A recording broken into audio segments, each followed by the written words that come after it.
যাবতীয় প্রশংসা সুনুদয় উত্তম প্রশস্তি বিশ্ব চরাচরের সার্বভৌম অধিপতি আমাদের একমাত্র অপরাধ মার্জনাকারী সত্য ও মিথ্যার সন্ধানদাতা আল্লাহ সুবহানাহু ওয়া তাআলার জন্য আমরা তাঁর অকিঞ্চন বান্দা হিসেবে বহুবিধ অযোগ্যতা নিয়ে বহু অপরাধ নিয়ে তাঁরই দরবারে তাঁরই দেওয়া মস্তক বিনয়ের সাথে তাঁর সামনে অবনত করে সর্বপ্রথম অসংখ্য সীমাহীন সুজুদ জ্ঞাপন করছি। আমরা এই মুহূর্তে সকলে মিলে বলছি সুবহানা রব্বিয়াল আলা। সেই সাথে হৃদয়ের সমস্ত আবেগ ও উচ্ছ্বাস উজাড় করে শ্রদ্ধা ও ভক্তি সহকারে মনের মণিকোটা হতে শুকরিয়া আদা করে নেই যে রব্বুল আলামিন আবারও সাপ্তাহিক দিনের সর্বশ্রেষ্ঠ দিন জুমার দিন, যে দিনে আদম সন্তান মারা গেলে আল্লাহ কবরের আযাব মওকুফ করে দেন, এমন একটি দিন।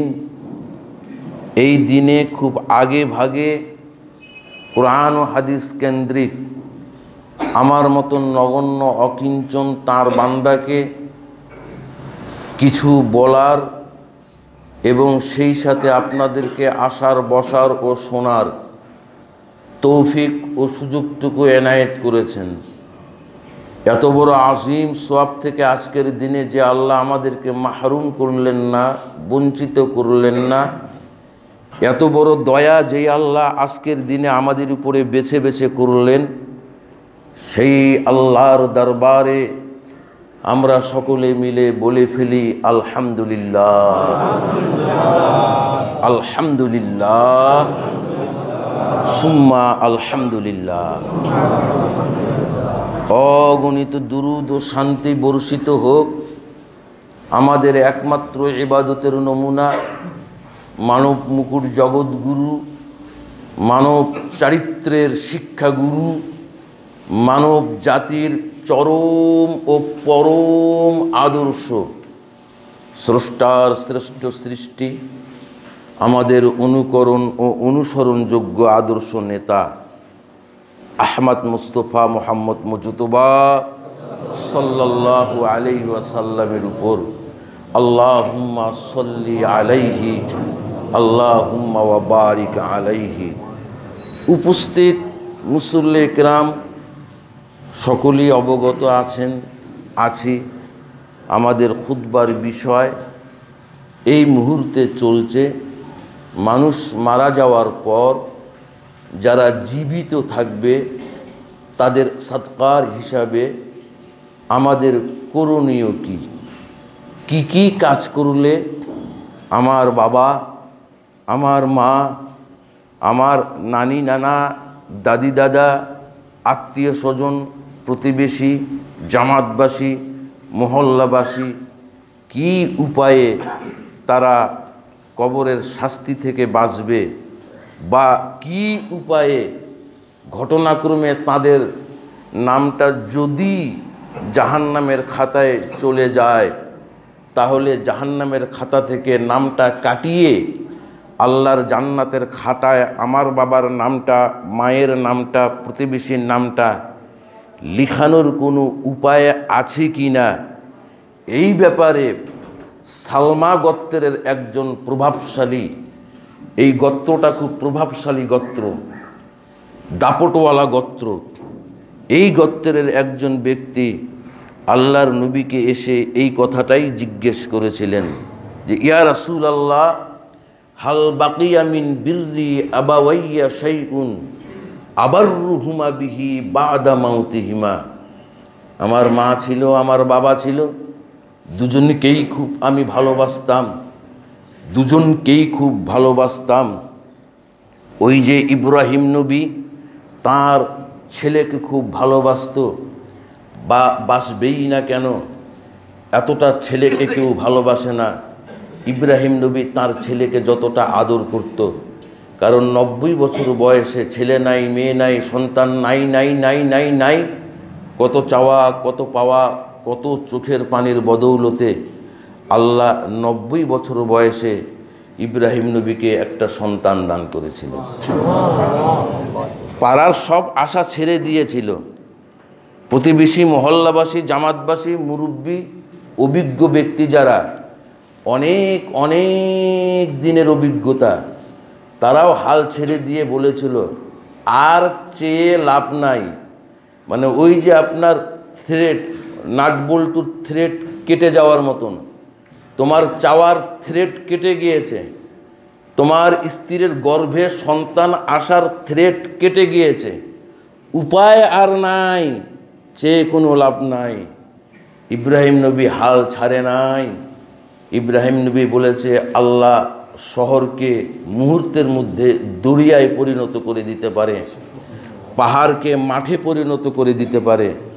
রাতে শুয়ে আছে একজন নওজোয়ান পুরুষ, সকালে উঠে মেয়ে হয়ে গিয়েছে, এটাও আল্লাহ পারে।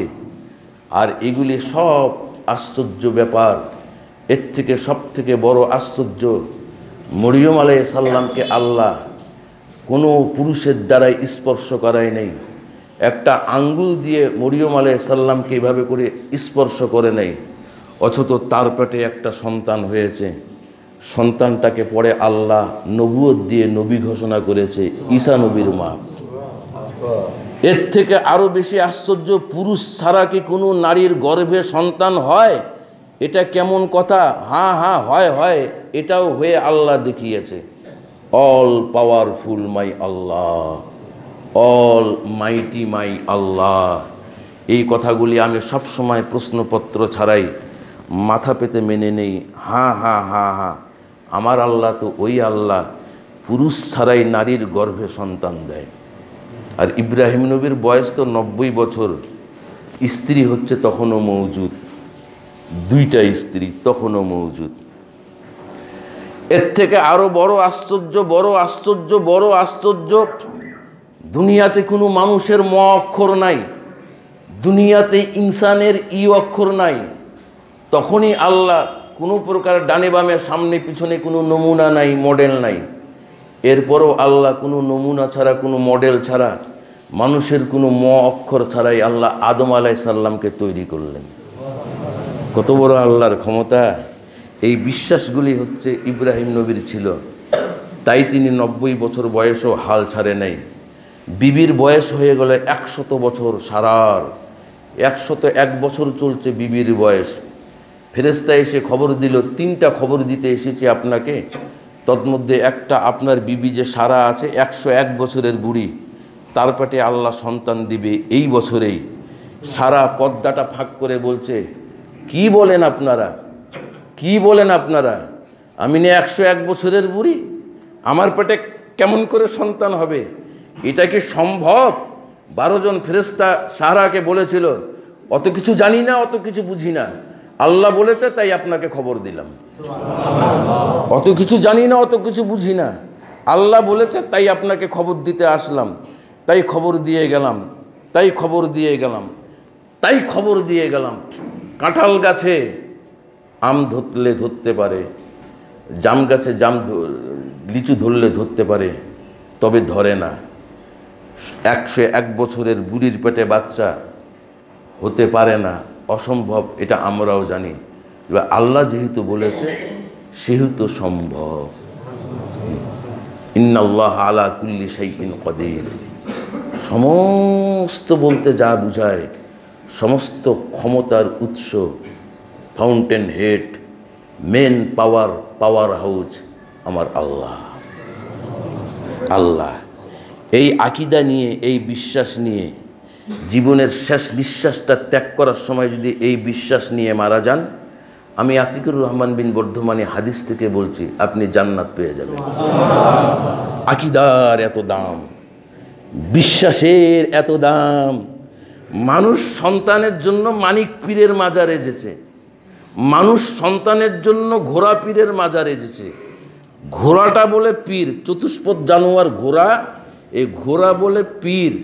আমাদের ঘাসিপাড়া তো ঘোড়া বাবা পীরের মাজার আছে, দেখবেন যে ঘোড়া বলে পীর। ছি ছি ছি ছি ছি ছি ছি। মানুষ মাস্টার্স পাস করে এতটা নিচে নামতে পারে? মানুষ এসপিএস, এফআরসিএস, এমবিবিএস এগুলা হওয়ার পরে এতটা আকীদা হতে পারে? জানোয়ারকে কেউ পীর বলতে পারে? এই কথাগুলো বললে একটু উলটপালট হয়ে যায়, উলটপালট হয়ে যায়। বাংলার জমিনে বক্তৃতা করে বেড়াইছি, যেখানেই যেছি ওই যে একটু কথা বলবেন মাপযোগ করে, মাপযোগ করে। আমি তো কোরআন হাদিসের কথা বলবো, মাপযোগ করে কথা বলবেন, মাপযোগ করে কথা বলবেন। এত মাপযোগ করে কথা বলার পরও, এত মাপযোগ করে কথা বলার পরও একজন আমাকে ধরে ফেলেছে। বলবো কি কথা ধরে ফেলেছে? এত সাবধানে কথা বললাম জান্নাতে যাওয়ার, জাহান্নামে যাওয়ার, এরপরেও মাপযোগ করে একজন ধরে ফেলেছে। আপনি যে বললেন আমাদের একমাত্র অনুকরণ ও অনুসরণযোগ্য আদর্শ নেতা কে? মুহাম্মদুর রাসূলুল্লাহ। এটা বলিয়েন না হুজুর, এটা বলিয়েন না। দুনিয়াতে বহু নেতা আছে, ধরে ফেলবে। নবী খালি একমাত্র অনুকরণযোগ্য নেতা? বলা যায় না, ধরে ফেলতে পারে। আমি বললাম ভাই কি করবেন? বাপ আর বেটা মিলে গাধা কিনেছিল, জানেন? বাপ বেটা খুব শখ করে গাধা কিনেছে। গাধা কেনার পর এবার বেটা বাপকে বলছে চলো, গাধা যখন শখ করে কিনলাম এত টাকা দিয়ে, দুইজনে চড়ে চলো বাজারে দিয়ে যাই। বাপ আর বেটা দুইজনে গাধাতে চড়ে এবার রামনগর বাজার দিয়ে যেছে, লালবাগ চৌরাস্তার মোড় দিয়ে। যারাই দেখছে তারাই বলছে বাপ বেটা দুইজনে বেয়াক্কেল। ছোট একটা গাধা দুইজন চড়ে, আরে চললে একজন চড়। দুইজন অবলা পশুটার উপর চড়েছে, দেখেন দেখি কত বড় বেয়াক্কেল। বাপ বেটা দুইজনের কানে গিয়ে 10 হাত দূরে গিয়ে নেমেছে। নেমে বেটা বলছে বাবা, মানুষ সমালোচনা করছে, দরকার নেই বাবা, তুমি চড়ো আর আমি রশি ধরে টানি, তুমি চড়ো।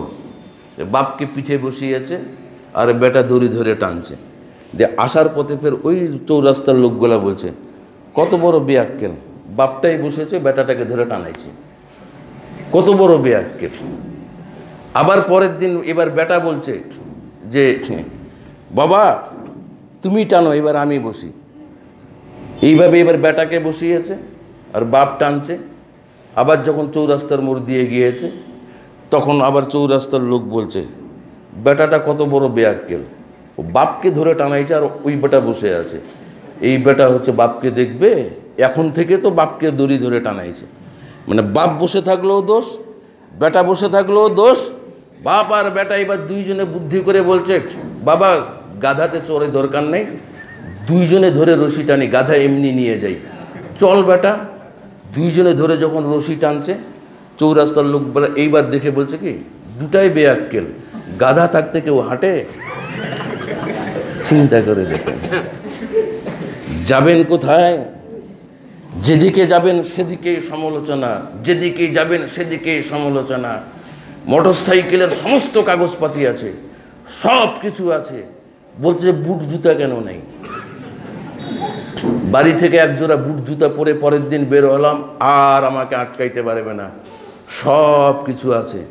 তারপরে শেষে যখন দেখতেছে কিছুতেই আটকানো যায় না, তখন বলছে হেডলাইটের মাথায় আলকাতরা কিনে দিস নেই, লেন 500 টাকা। টাকা নিবে, জাতির বাঁচার কোনো উপায় নাই, কোনো দিকে পালানোর উপায় নাই। কত সাবধানে কথা বলবেন, কত সাবধানে কথা বলবেন।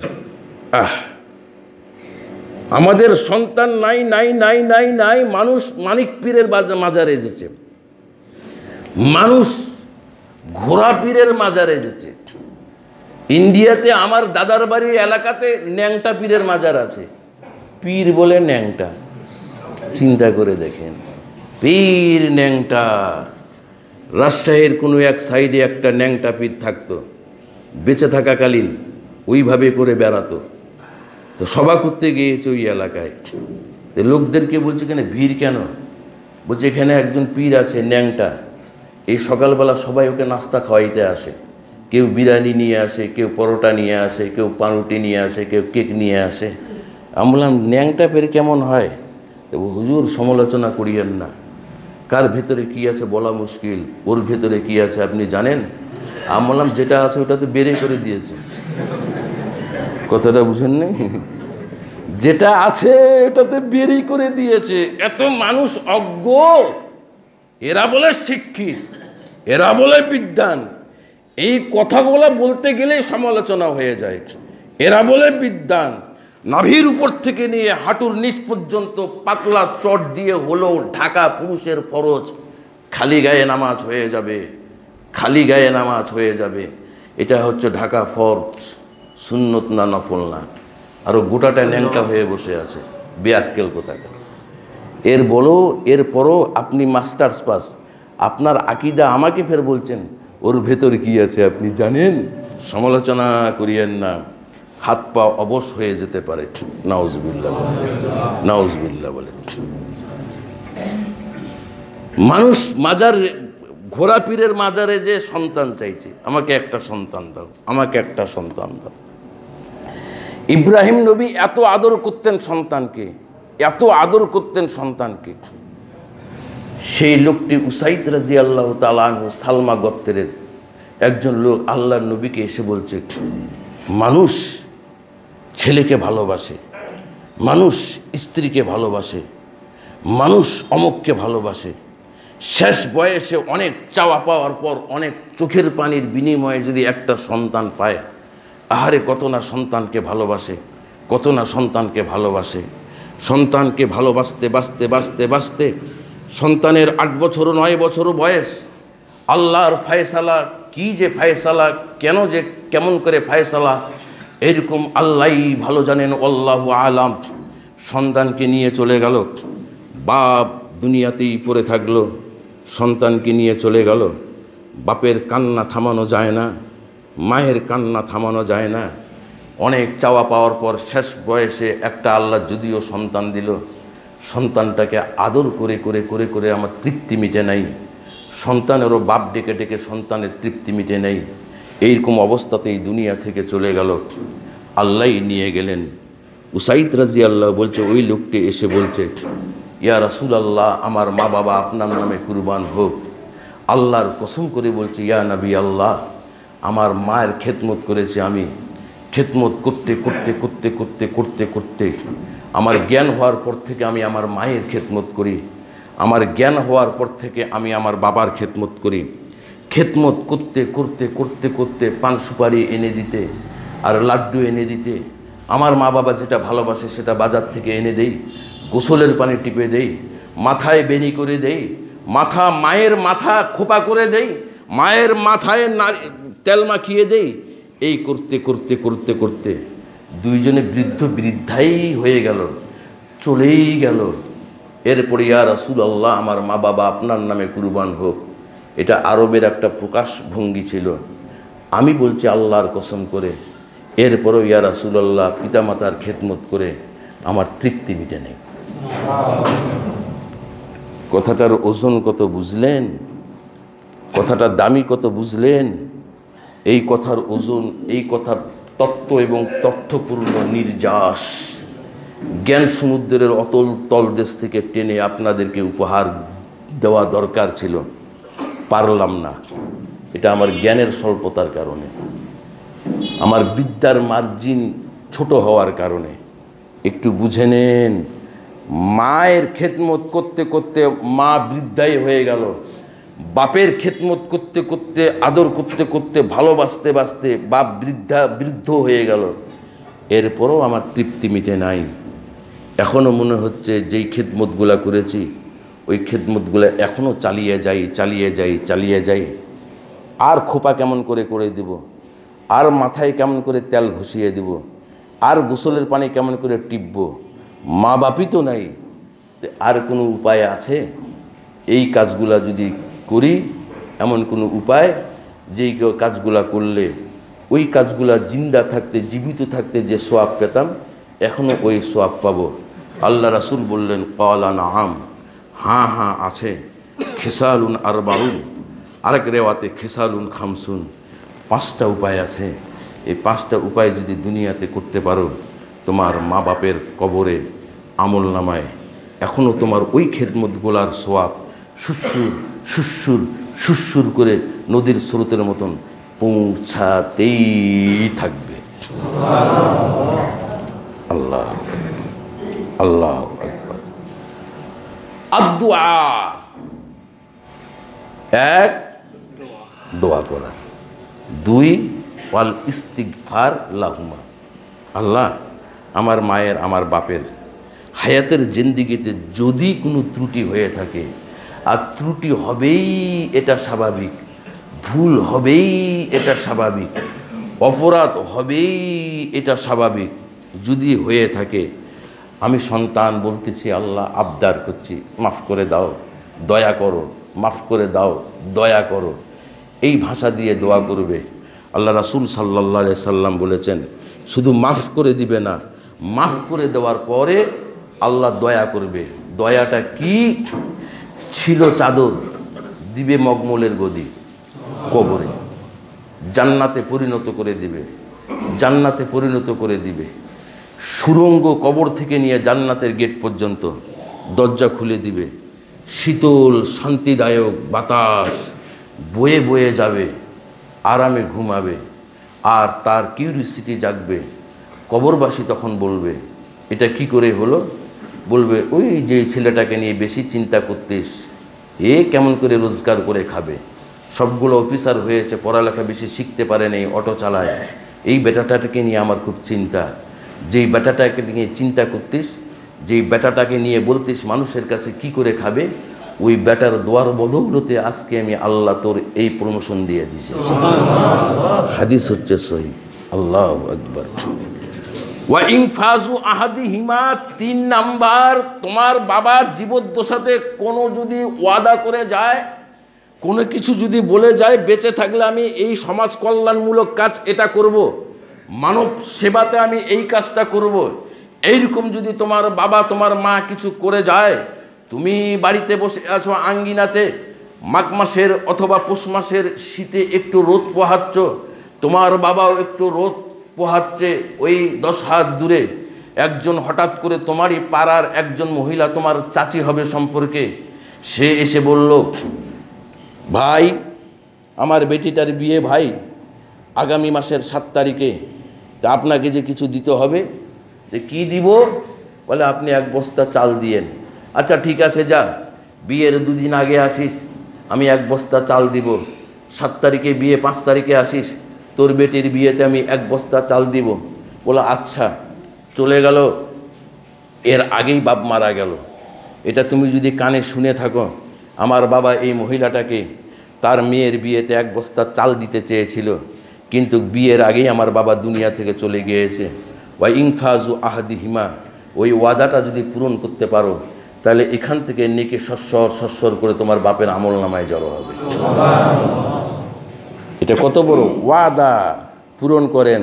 বাবা মায়ের যে এরকম কোনো ইচ্ছা থাকে, ওয়াদা থাকে, জনকল্যাণমূলক কাজ, মানব সেবা হয়, এরকম কোনো কাজের যদি ওয়াদা বা ইচ্ছা প্রকাশ করে থাকে, তাহলে এইটা করবেন 3। আর 4, ওয়াসিলাতুর রাহিমিল্লাতি লা তুসালু ইল্লা বিহিমা, তোমার বাবার এবং মায়ের যে আত্মীয় স্বজন, এদের সাথে সুসম্পর্ক রাখবে মা মারা যাওয়ার পরও। এই তো আপনার বাড়ি এই লালবাগে, আর আপনার একটা খালার বাড়ি এই রামনগরে। প্রতি বছর আপনার গাছে লিচু হয়, আপনার মা লিচু পারলেই বলে, তোর খালাকে 50টা লিচু দিয়ে আয়, রামনগরে আছে, তোর খালাকে 50টা লিচু দিয়ে আয়। আপনার বাবা বলে, তোর চাচিটা এই তো বালুয়াডাঙ্গায় আছে, 50টা লিচু দিয়ে আয়, 100টা লিচু দিয়ে আয়, গাছের 25টা আম দিয়ে আয়, প্রতি বছর 25টা 50টা করে লিচু বা আম এইভাবে খালার বাড়ি পৌঁছায়, এইভাবে করে চাচির বাড়ি পৌঁছায়। চাচির কাছে আবার একটা বুবু বসে আছে, ও বলছে যে হচ্ছে কিসের লিচু কিসের আম, উনি বলছে যে হচ্ছে আমার বোনের বাড়ির। চাচি বলছে আমার ভাইয়ের বাড়ির। প্রতি বছর আমার ভাইটা এরকম লিচু পারলেই 100টা করে লিচু দেয়, প্রতি বছর আমার বোনটা লিচু পারলেই ওই তার বেটার দ্বারা এইভাবে করে দিয়ে পাঠায়। এইভাবে করে চালু রাখো। তোমার মা মারা যাওয়ার পর তোমার খালা যেন বলতে পারে না বোনটাও নাই লিচুও নাই, তোমার চাচি যেন বলতে পারে না ভাইটাও নাই আমও নাই। এটা হচ্ছে জারি থাকবে তুমি যতদিন বেঁচে থাকবে। আর তুমি যেদিন মারা যাবে তার আগে আগে তুমি আবার তোমার ছেলে মেয়েকে নসিহত করে যাবে, আমার খালা আমার চাচি বাগান যতদিন আছে ফল পৌঁছাবি ততদিন। এই কাজটা যদি করতে পারো তাহলে সুসুর করে নদীর স্রোতের মতন নেকি তোমার বাপ মায়ের আমল নামে পৌঁছাতেই। ওয়াইকুরামু সাদিকিহিমা 5 নাম্বার, বাপের যে বন্ধু সেই বন্ধুর সাথে ওই আচরণ করবে। তুমি তোমার বাপের সাথে যেই আচরণ করছো, তুমি তোমার বাপের বন্ধুর সাথে ওই আচরণ করবে, শ্রদ্ধা করবে, বাপের মতনই শ্রদ্ধা করবে। যদি ওই লোকটা বলতে পারে বাপটা মারা যাওয়ার পর এই উনার ছেলে আমাকে খুব সম্মান করে, আমাকে খুব শ্রদ্ধা করে, বিয়াদবি আমি কোনো দিন দেখি নাই, এই কথাটা যদি বলতে পারে তাহলে নদীর স্রোতের মতন তোমার বাপ মায়ের আমল নামায় সুসুর করে সওয়াব যেতেই থাকবে। হলো কয়টা? 5টা হলো। কয়টা হলো? এই 5টা হলো, আর আছে 7টা। এই 5টার কথা একটু বলে নিই। এ 3 জন ইমাম এই হাদিসটা বর্ণনা করেছেন, গত জুমাতে বলেছি, বারবার করে বলি।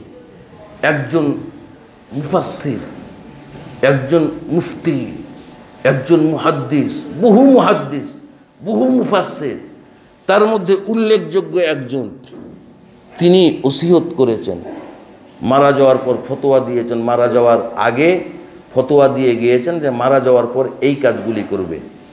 তন্মধ্যে উনি ফতোয়া দিয়েছেন, উনি বলেছেন প্রতিবেশীকে, পরিবারকে আমার কুলখানি করবে না, 3 দিনিয়া করবে না, 5 দিনিয়া করবে না, 7 দিনিয়া করবে না, 40 করবে না। তিনি বলেছেন একসাথে বসে ওই যে ইয়া নবী সালামু আলাইকা, যেটাকে মিলাদ বলে, বাপের মিলাদ, এটা আমার করবে না। অথচ তিনি একজন হানাফি মাযহাবের বড় উল্লেখযোগ্য আলেম এবং মুফতি। এগুলি করবে না, কারণ এইগুলি আল্লাহর নবীর ইন্তেকালের 608 বছর পর চালু হয়েছে। আর কিয়াম করা, মিলাদে দাঁড়ানোটা আল্লাহর নবীর ইন্তেকালের 752 বছর পর চালু হয়েছে। ইন্তেকালের ইতিহাস কারো বাপের পৈতৃক সম্পত্তি না। ইতিহাস খালি আমি জানি আর কেউ জানে না। এই ইতিহাস আমার বাবা মরণের আগে আমাকে দিয়ে বলেছে, কাউকে বলিস না, আলমারিয়ার ভেতর ঢুকিয়ে রাখ। এরকম নাকি? ইতিহাস যদি জানেন তাহলে আমার সাথে বসবেন, আর যদি না জানেন তাহলে আপনার সাথে বসাটাই বৃথা। কারণ ওই ঘুরে ফিরে বলবেন হুজুর যা বলেন, ভাগে কিন্তু তাল গাছটা আমার। আছে না এরকম? এই হলে এখনই আমি আত্মসমর্পণ করছি, এখনই সিলিন্ডার করছি। আর যদি ইতিহাস জানেন, পড়ালেখা করে যদি বসতে চান তে বসেন। আল্লাহর নবীর ওফাতের এত বছর পর এইগুলি চালু হলো। আল্লাহর নবী এই 5টি উপায় বলতে গিয়ে কি বলল যে কষ্ট মষ্ট করে তোমার বাপের ইন্তেকালের যেদিন 40 দিন হবে সেদিন হচ্ছে কষ্ট মষ্ট করে হলেও একটা 40 খাওয়া দাওয়া, সরকারি ভাষায় কাঙ্গালি ভোজ, এটা হচ্ছে দিবে বলেছে? এই হাদিসের মধ্যে আছে। আগাম বলে নিচ্ছি, ওই 7টার মধ্যেও নাই। সুবহানাল্লাহ বলে 7 আর 5 12র মধ্যে নাই। আল্লাহর নবীর এরকম 40 হয় নাই, গরু খাসি জবাই হয় নাই। তবে ওই যে জিনার কথা বললাম, উনি বলেছে স্রেফ আমার জন্য দোয়ার অনুষ্ঠান করবে তোমরা। সুবহানাল্লাহ বললেন। দোয়া দোয়া দোয়া, ইদা আকসারুদ দোয়া। এই ভালো করে শুনে নেন শেষ কথাটা। সাহাবারা বলেন, ইয়া রাসূলুল্লাহ, তাহলে আমরা তো খালি বেশি বেশি করে দোয়া করব, বেশি বেশি করে দোয়া করব। মানে সাহাবারা বলতে চেয়েছেন এইভাবে করে, এত দোয়া, খালি দোয়া, এই ঘুরে ফিরে দোয়া, ঘুরে ফিরে খালি দোয়া। তা আমরা তো বেশি বেশি করে দোয়া করব, তাহলে বেশি বেশি করে খালি দোয়া করব, বেশি বেশি করে দোয়া করব। ইদা আকসারুদ দোয়া, দোয়া করব।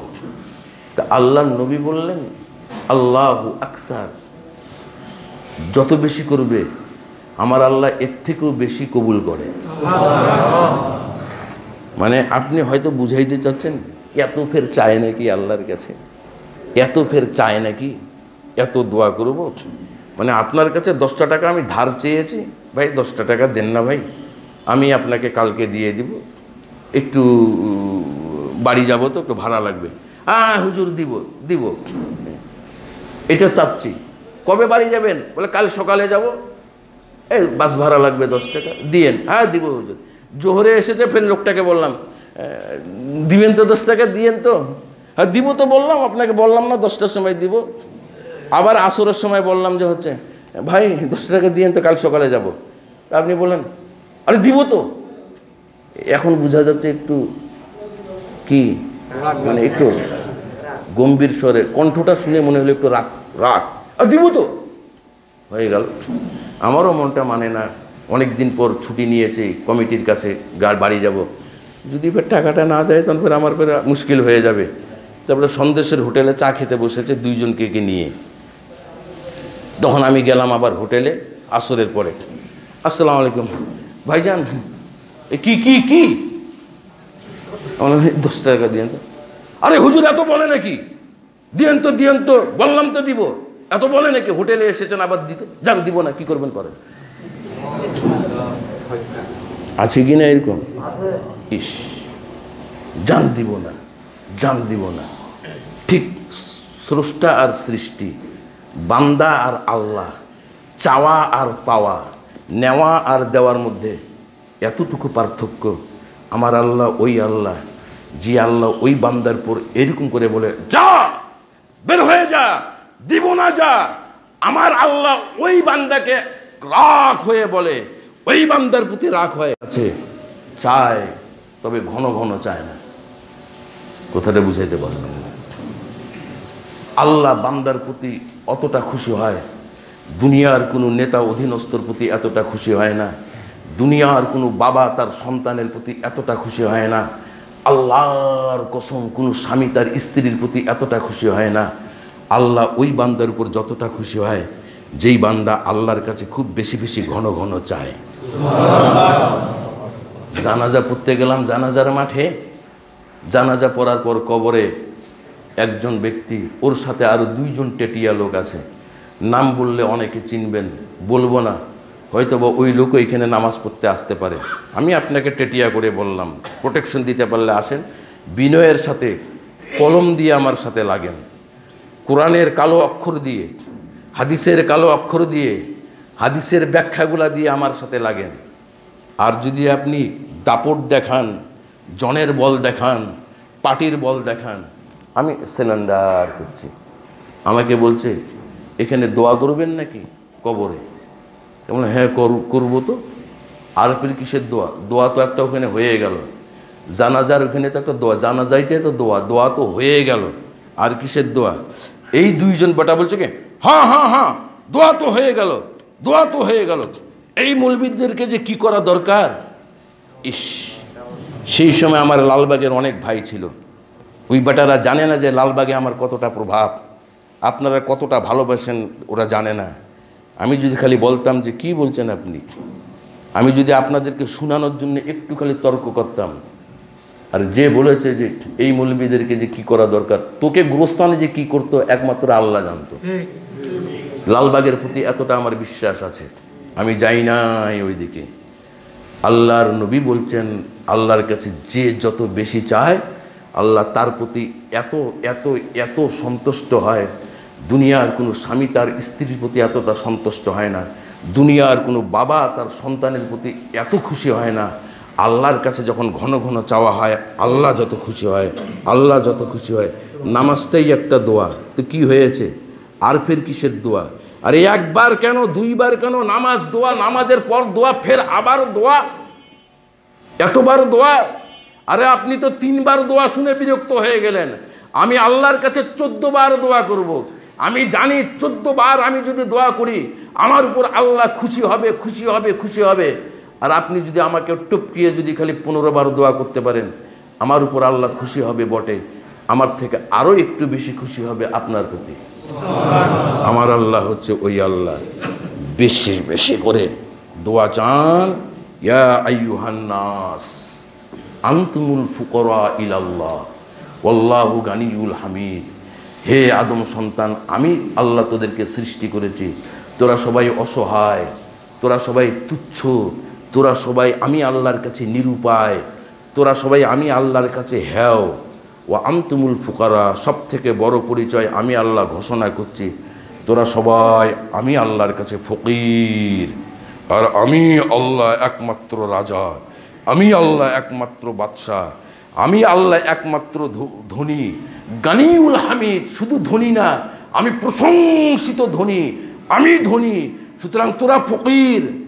আর ফকিরের কাজই হলো হাত পেতে চাওয়া। দান করুক আর না করুক, ফকিরের কাজই হলো হাত পেতে চাওয়া। হাত, ফকির হওয়ার পরে যে হাত পাতবে না, আল্লাহ বলেছেন হে নবী ঘোষণা করে দাও ও হচ্ছে অহংকারী। আর অহংকারীর জন্য আমি আল্লাহ জাহান্নাম বরাদ্দ করেছি। কোরআনের আয়াত শেষ, আবারও বলছি, বন্ধু মনে করে বসেন আমার সাথে। ওই আল্লাহ ওই ব্যক্তিকে জাহান্নামে দিবে কিয়ামতের মাঠে। আল্লাহ ওই ব্যক্তির দিকে তাকাবে না যেই ব্যক্তি অভাবী, ফকির অথচ অহংকারী। 3 শ্রেণীর মধ্যে এক শ্রেণী হচ্ছে ফকির অথচ অহংকারী, বুড়া অথচ জেনাকারী, নাউজুবিল্লাহ। আর 3 নাম্বার, কেন তোর ওই দিন উপকার করি নেই আমি? তোদের বাড়িতে ভাত ছিল না বেটা, তোর স্ত্রী আমার বাড়িতে এসে 4 কেজি চাল ধার নিয়ে গিয়েছে, ফের বড় বড় কথা বলছে কেন চাল দেই নেই? এর দিকে আল্লাহ তাকাবে না। বুড়া ও জেনা করেছে, এর দিকে আল্লাহ তাকাবে না। আর বেটা ফকির হয়তো অহংকার করে, এর দিকে আল্লাহ তাকাবে না। তা আপনি ফকির অথচ আল্লাহর কাছে হাত পেতে চাচ্ছেন না? আপনি ফকির অথচ আল্লাহকে, আপনি কি আল্লাহর থেকে ধনী বেশি মনে করেন? আপনি ফকির অথচ হাত পেতে চাচ্ছেন না, আপনি হচ্ছে অহংকারী। জোরে বলেন নাউজুবিল্লাহ, আরো জোরে বলেন নাউজুবিল্লাহ। অহংকার করবেন না, সব সময় ফকির ফকির ফকির। ওই অনেক দিন আগে বলছিলাম, এক ফকির ওই তো ভাইয়ের বাসায় বোধহয় গিয়েছিল, ভাত চেয়েছে, ভাত, কাজের মেয়ে ভাত এনে দিয়েছে, বলেছে খান, একটু পরে আমি থালি নিয়ে যাব। কিছুক্ষণ পরে এসে দেখে ফকির চলে গেছে, থালি আছে, ভাত আছে, সবই আছে। তারপরে 2 সপ্তাহ পর ফকিরটা এসেছে, কাজের মেয়েটা বলেছে কি ব্যাপার, ওই দিন ভাত খেলেন না কেন? কচ্ছে আমি গোস্ত দিয়ে আলু মিশাল খাই না, ওই দিন গোস্তের সাথে আলু মিশাল ছিল ওই জন্য খাই নাই। ওয়াইফের কোন ফকির চিন্তা করেন, আর ভুনা গোস্ত খায়। ফকির অথচ অহংকার, ওই গোস্তের সাথে আলু দেখে পালিয়ে গেছে। কত বড় ও ফকির, চিন্তা করে দেখেন। আল্লাহু আকবার বলেন। আনতুমুল ফুকারা, সবসময় ফকির হয়ে আল্লাহর কাছে চান, যত কোটিপতি হন তবু আপনি ফকির। আল্লাহ তুমি আমাদেরকে তৌফিক দাও, কোনো ক্রমে যদি এতটুকু অহংকার চলে আসে তুমি মাফ করে দিও। হ্যাঁ হ্যাঁ হ্যাঁ হ্যাঁ আল্লাহ, লক্ষবার কোটিবার অসংখ্য কোটিবার স্বীকার করছি আমরা ফকির। তোমার কাছে আমার বাপ ছিল ফকির, আমার মা ছিল ফকির, তারই সন্তান আমি, ফকিরের বাচ্চা ফকির, তোমার কাছে ফকির। আল্লাহ তুমি আমাদেরকে মাফ করে দাও, তুমি আমাদেরকে মাফ করে দাও, তুমি আমাদেরকে মাফ করে দাও। যাদের মা বাবা নাই, দাদা নাই, দাদি নাই, নানা নাই, আত্মীয় স্বজন নাই, কিছুই করতে পারি না আমরা, আল্লাহ তোমার কাছে দোয়াটা তো করতে পারি। এই নগণ্য অকিঞ্চন এই বান্দাদের এই মাটির মুখের আল্লাহ অগোছানো ভাষা দিয়ে তোমাকে যা বলবে হয়তো সিধা করে বলতে পারবো না, বলতে গিয়ে উল্টা হয়ে গেলে তুমি সিধা করে ধরে নিয়ে আমাদের মা বাবা, দাদা দিদি, নানা নানি, আত্মীয় স্বজন, প্রতিবেশী, এলাকার মুরব্বীদেরকে তুমি মাফ করে দাও। যে 5টা উপায়ের কথা আল্লাহ হাদিস থেকে তোমার নবীর কথাগুলি আমি 1450 বছর পর মুখ থেকে শুরু করলাম, আল্লাহ ওই 5টি উপায়ে যেন আমাদের আত্মীয় স্বজন, প্রিয়জন, বিশেষ করে মা বাবার কবরে সোয়াব পৌঁছাইতে পারি, আল্লাহ সেই দিকে খেয়াল রাখার তুমি তৌফিক দাও। আমিন আমিন সুম্মা আমিন। আকুলু কাউলি হাজা আস্তাগফিরুল্লাহ লি ওয়া লাকুম ওয়া লিসাইরিল মুসলিমিন ফাস্তাগফিরু ইন্নাহু হুয়াল গফুরুর রহিম।